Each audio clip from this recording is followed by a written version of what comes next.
Army chief general سید آصم منی نشان امتیاز military نے Lahore garrison کا دورہ کیا۔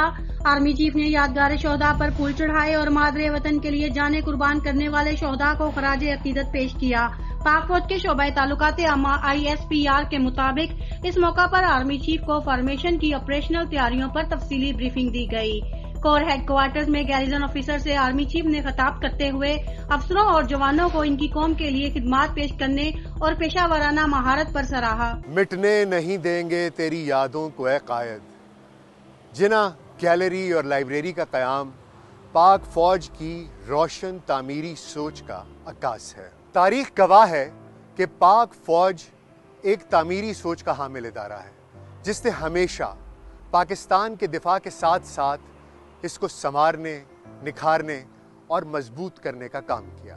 دوسری جانب جن سیاہکاروں نے 9 مئی 2023 کو ملک کے طول و عرض میں شرنگیزی کی، شہدائے وطن کی یادگاروں کی حرمت کو پامال کیا اور جناح ہاؤس اور اس میں موجود بابا قوم کی نشانیوں کو جلایا، ایک تخریبی قوت کے اعلی کار بنے۔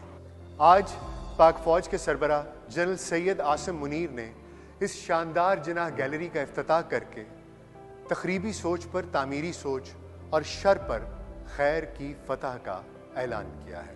جناح گیلری ہماری نسلوں کا اثاثہ ہے جو رہتی دنیا تک قائد اعظم کی عظمت کی یاد دلاتی رہے گی۔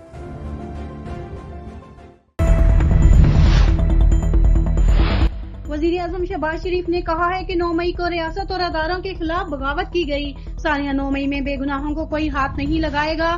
جنہوں نے ریاست کے خلاف بغاوت کا ماحول پیدا کیا ان کو قانون کے مطابق سزا ملے گی۔ وزارت اطلاعات کے زیر اہتمام شہداء ان کے خاندانوں سے اظہار یکجہتی کی تقریب منعقد کی گئی۔ وزیر اعظم شہباز شریف نے بھی تقریب میں شرکت کی۔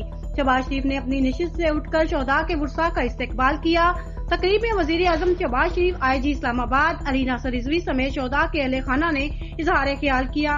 تقریب کے دوران وزیر اعظم شہباز شریف بھی آبدیدہ ہو گئے۔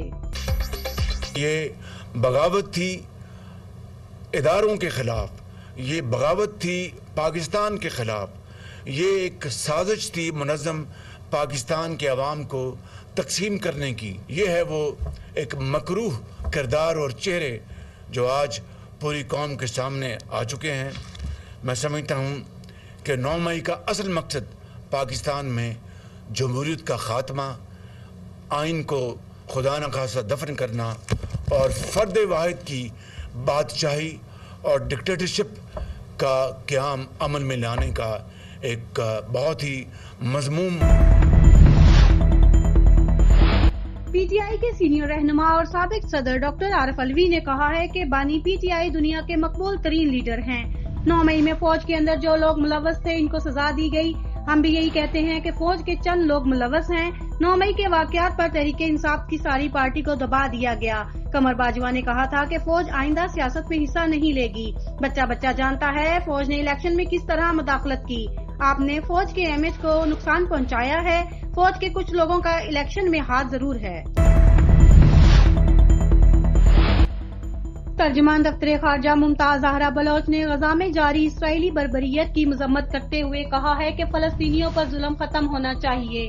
کئی مہینوں سے فلسطینیوں پر اسرائیل بم برسا رہا ہے۔ پاکستان غزہ میں جاری اسرائیلی جارحیت کی شدید مذمت کرتا ہے۔ غزہ میں بچوں اور عورتوں کو نشانہ بنایا جا رہا ہے۔ پاکستان نے عالمی فورمز پر غزہ میں ہونے والے مظالم کی مذمت کی۔ اسرائیل نے غزہ کا محاصرہ کر رکھا ہے اور عوام کو قحط میں دھکیل دیا۔ کشمیر سے متعلق OIC کی رپورٹ کا پاکستان خیر مقدم کرتا ہے۔ انصاف دلانے کے لیے پاکستان کشمیریوں کے ساتھ کھڑا ہے۔ غزہ کے سب سے بڑے الشفا ہسپتال کے اندر تیسری اجتماعی قبر سے 49 افراد کی لاشیں برآمد ہوئی۔ خبر رساں ادارے کے مطابق برآمد ہونے والی یہ اجتماعی قبر الشفا ہسپتال کے اندر سے تیسری اور غزہ کے ہسپتال سے ملنے والی 7ویں اجتماعی قبر ہے۔ یہ لاشیں اس وقت برآمد ہوئی جب اسرائیل نے بدھ کے روز قاہرہ اور دوحہ میں جنگ بندی کے لیے جاری مذاکرات کے درمیان رفح پر شدید بمباری کی۔ اسرائیل نے بین الاقوامی خدشات کو نظر انداز کرتے ہوئے رفح میں ٹینک بھیجے اور منگل کے روز رفح کراسنگ پر قبضہ کر لیا، جو محصور علاقے میں امداد منتقل کرنے کے لیے اہم راستہ تھا۔ لاہور کے علامہ اقبال انٹرنیشنل ایئرپورٹ پر آتش زدگی کے نتیجے میں امیگریشن سسٹم تباہ ہو گیا، جس کی وجہ سے متعدد پروازوں کا رخ موڑ دیا گیا۔ تفصیلات کے مطابق لاہور کے علامہ اقبال انٹرنیشنل ایئرپورٹ کے FIA کے امیگریشن ہال میں اچانک آگ بھڑک اٹھی، جس نے دیکھتے ہی دیکھتے پورے حصے کو لپیٹ میں لے لیا۔ آگ کے باعث مسافروں میں بھگدڑ مچ گئی۔ حکام نے امیگریشن ہال خالی کروا لیا۔ آگ سے امیگریشن ہال کے ارد گرد دھواں جمع ہونے سے شہریوں کو مشکلات کا سامنا کرنا پڑا۔ آگ کے بعد امیگریشن کا عمل روک دیا گیا، جس کی وجہ سے مسافروں کو بھی پریشانی اٹھانی پڑی۔ امیگریشن سسٹم میں خرابی کی وجہ سے سری لنکن ایئر لائن کی پرواز کا رخ موڑ دیا اور لاہور سے جانے والی حج پرواز کو بھی روک لیا گیا۔ آتش زدگی کی اطلاع ملنے کے بعد ریسکیو اور فائر بریگیڈ کا عملہ موقع پر پہنچ گیا اور کئی گھنٹوں کی جدوجہد کے بعد آگ پر قابو پا لیا گیا۔ ابتدائی تفتیش کے مطابق آگ لگنے کی وجہ شارٹ سرکٹ بتائی گئی ہے۔